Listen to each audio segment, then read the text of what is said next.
Today we are going to see the specimen of brain stem. Okay, so this is brain stem. Okay, above, so it is a part of the neural axis that connects the parts of the forebrain above and below with the spinal cord. Okay, so below you will get the spinal cord, and above the brain stem you will get the parts of the forebrain that are diencephalon. It has three main parts. From above downwards they are midbrain, pons and medulla. Okay, so midbrain, pons and medulla, these are the three parts of brain stem. Okay, brain stem lies in posterior cranial fossa.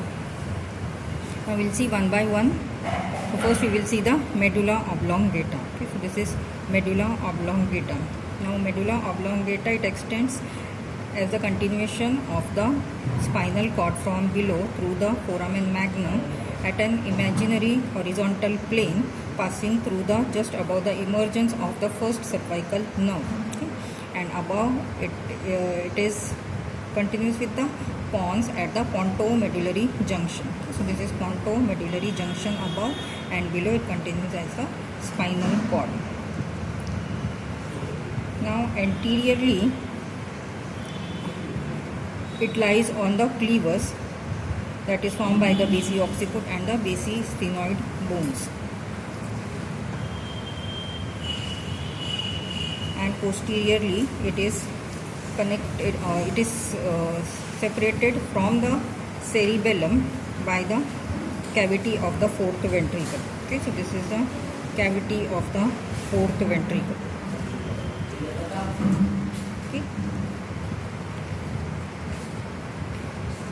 Okay, so this is the midbrain, this is pons, this is medulla, and posteriorly there is cerebellum. Okay, midbrain, pons and medulla, and posteriorly they are separated from the cerebellum by the cavity of the fourth ventricle. Now we will see one by one. We will see the medulla. Okay, so in the medulla, in the midline, you will get a deep shallow groove that is called as anterior median fissure. Okay, so this is anterior median fissure. So this anterior median fissure, it continues with the anterior median fissure on the spinal cord, and in the upper part it ends in a blind depression at the lower border of the pons that is called as foramen cecum. Okay, so this is called as foramen cecum, and in the lower part this fissure, it becomes shallow due to the decussation of the pyramids. Okay, so these are the decussation fibers of decussation. Now posteriorly, so this medulla, it is divided into two symmetrical halves by this anterior median fissure, and posteriorly similarly you will get a shallow groove that is called as posterior median sulcus, that again continues with the posterior median sulcus of the spinal cord. So posterior median sulcus and anterior median fissure, they divide the medulla oblongata into two halves. Now lateral to this you will get an elevation, okay, elongated elevation that is called as pyramid. Okay, so this is pyramid, and lateral to this pyramid you will get olive. Okay, so this is olive. Okay, now these two fissures, there is anterior median fissure and posterior median sulcus. They divide each half into three areas, that is anterior, lateral and posterior. Okay, so this is anterior area. Okay, they are divided into, so each half is divided into three areas by two sulci, anterolateral sulci and posterolateral sulci. Okay, so this is anterolateral sulcus and this is posterolateral sulcus.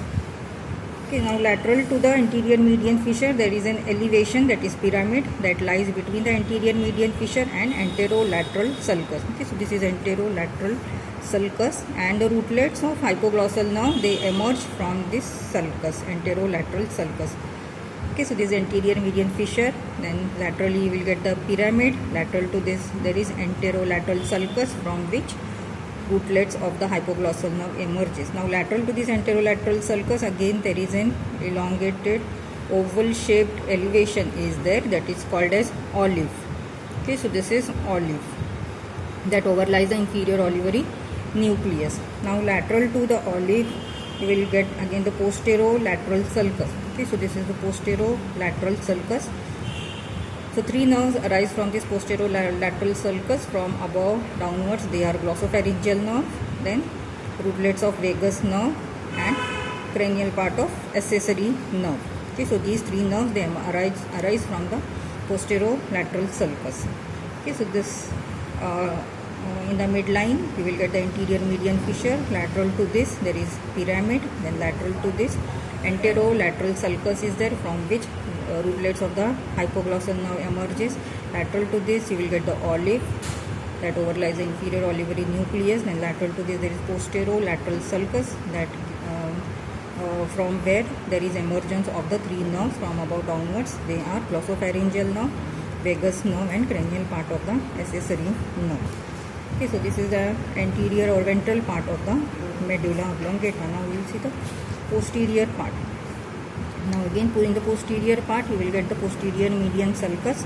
Okay, so this is the posterior median sulcus. Now this medulla is divided into 2 halves, upper half and lower half. So lower half is called as closed part. Okay, so this lower part is the closed part that contains the central canal.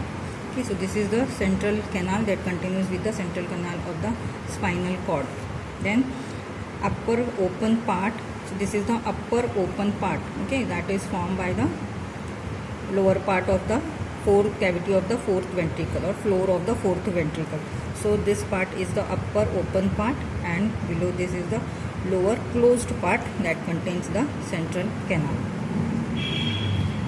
Now lateral to this dorsal median sulcus we will get the fasciculus gracilis that overlies the nucleus fasciculus, and lateral to this you will get the fasciculus cuneatus. Okay, that overlies the nucleus cuneatus. Okay, fasciculus gracilis and fasciculus cuneatus. Then lateral to that you will get the tuberculum cinereum that overlies the spinal root of trigeminal nerve. Now this is the lower part, lower closed part. Now we will see the upper open part. So this is the upper open part of the dorsal surface of the medulla. Okay, above it is limited by the striae medullaris. Okay, so these are the striae medullaris. Now in the midline, so it is divided into 2 halves by the posterior median sulcus. Okay, so this is posterior median sulcus, and again each half is divided into the median and lateral areas by sulcus limitans. Okay, so this is sulcus limitans. Now the area between the anterior posterior median sulcus and the sulcus limitans is elevated, and it is called as hypoglossal triangle. Okay, so this is hypoglossal triangle that overlies the nucleus of the hypoglossal nerve. Then lateral to this there is vestibular area. Okay, so this is vestibular area that overlies the 4 vestibular nuclei. Now in the lower part of the sulcus limitans there is a depression that is called as inferior fovea, and the area below the inferior fovea and the hypoglossal nerve there is a triangle is there that is called as vagal trigone, and that overlies the dorsal nucleus of the vagus nerve. Okay, so this is the upper open part of the medulla, and this is the lower closed part of the medulla. So this is the dorsal surface. Okay, and this is the ventral surface. Okay, now we'll see the pons. Okay, so this is the pons. So pons is the largest part of the brain stem. It is 2.5 centimeter in length. Okay, it has above it is connected with the midbrain, and below it is connected to the medulla. Okay, so this is the ventral surface. So this ventral surface is related to the clevus that is formed by the basiocciput and basisphenoid, and posteriorly on the dorsal side it is separated from the cerebellum by the upper part of the floor of the fourth ventricle. Okay, so this is the floor of the fourth ventricle. Now on the dorsal surface in the midline there is a sulcus is there that is called as sulcus basilaris that lodges the basilar artery that separates it from the clevus. Then just lateral to the this sulcus there is emergence of the trigeminal nerve. Okay, so trigeminal nerve, it emerges from the junction of the ventral surface and the middle cerebellar peduncle. Okay, so this middle cerebellar peduncle, it connects the pons with the cerebellar hemisphere on each side. Okay, so from the junction of the ventral surface and the middle cerebellar peduncle, you will get the fibers of the emergence of the trigeminal nerve.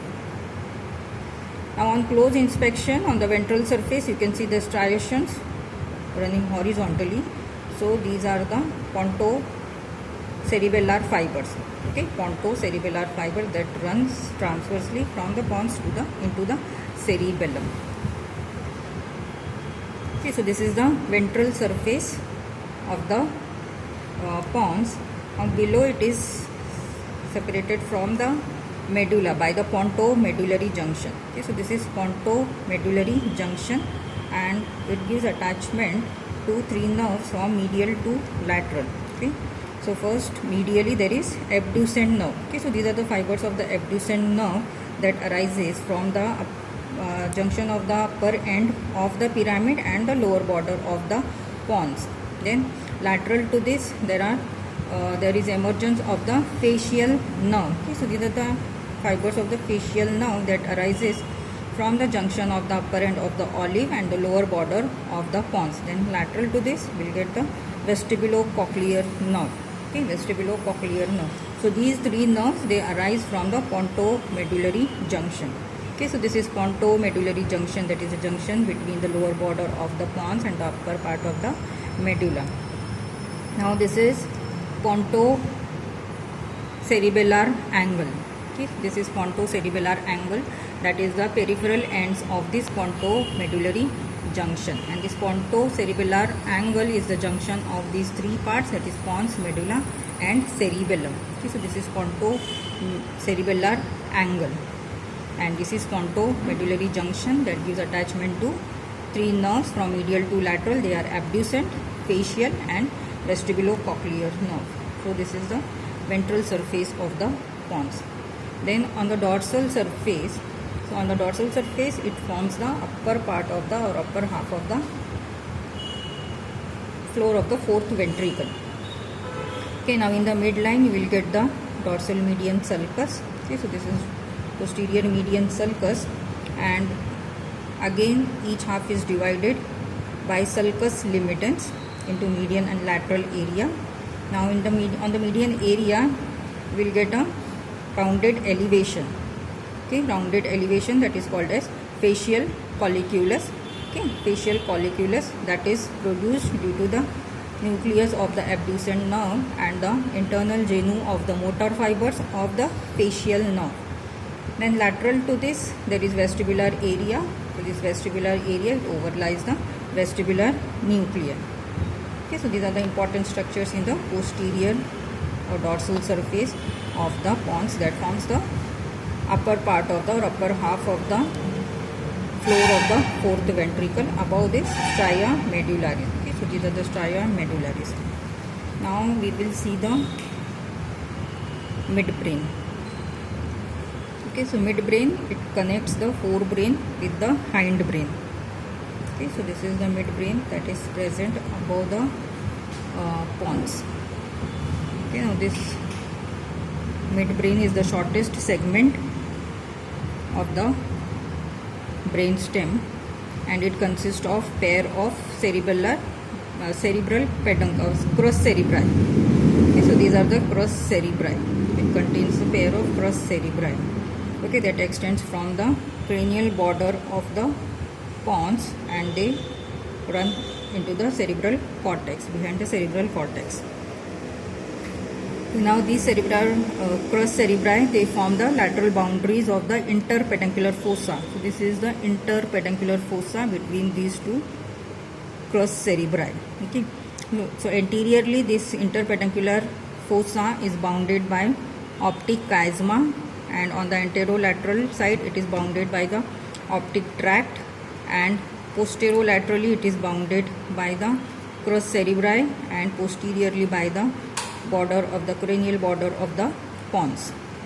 Okay, so these are the boundaries of the interpeduncular fossa. Okay, so this is interpeduncular fossa. Now the structures in the interpeduncular fossa are from before backwards. They are infundibulum with tuber cinereum and median eminence. Then you will get a pair of mammillary bodies, and you will see the posterior perforated substance. Okay, so these are the posterior perforated substance that are pierced by the branches of the posterior cerebral artery. Okay, so these are the structures present in the floor of the interpeduncular fossa. So from before backwards, they are infundibulum with tuber cinereum, median eminence, pair of mammillary body, and posterior perforated substance.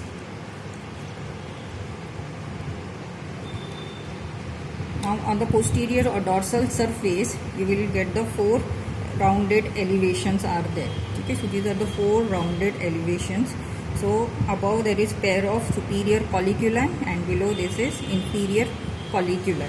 Okay, superior colliculi, inferior colliculi, and they are separated by a cruciform suture.